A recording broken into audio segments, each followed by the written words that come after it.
So, ayan guys, nagbabalik na naman sa Enday. So, ayan guys, for today's video, magluto tayo ng adobong sitaw na meron siyang giniling. Start na tayo. Ayan, ito yung long beans natin. So, gigisa na natin. Naglagay ako ng oil and then sibuyas. So, gigisa muna natin. Ayan, so, pwede na natin lagay yung garlic.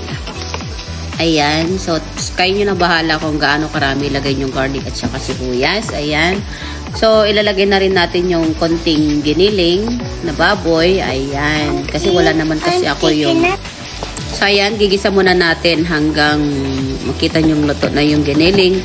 Pero itong giniling, madali lang lutuin yun kasi pinarinited ko siya ng cornstarch. Ayan. So, lagay na natin yung long beans. Ayan. So, gigisa muna natin. So, tatakpan muna natin.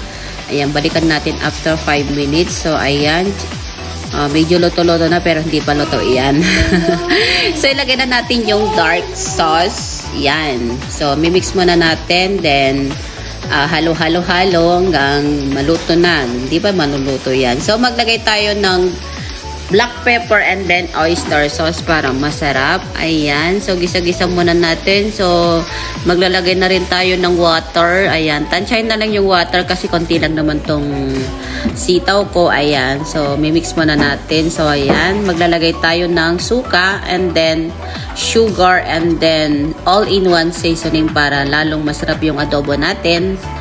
Ayan. So, titikman na natin. So, mag-a-add pa ako ng black pepper. Ayan. So, tatakpan muna natin. Ayan. So, yun. Medyo okay na pero medyo i-dry natin siya konti. Pero, hindi ko naman totaling i-dry yan kasi gusto ko yung may sabaw. Ayan. So, looks yummy na naman yung aking adobo. Ayan. Simple lang ang pagluluto pala ng adobo. Siyempre, nanood muna si Anday bago nagluto para may idea din. So, lagay na natin sa plate. Ayan. Looks yummy na naman ang aking adobo. Ayan. Nakapakasimple lang pagluto. Sana nagustuhan yung aking video.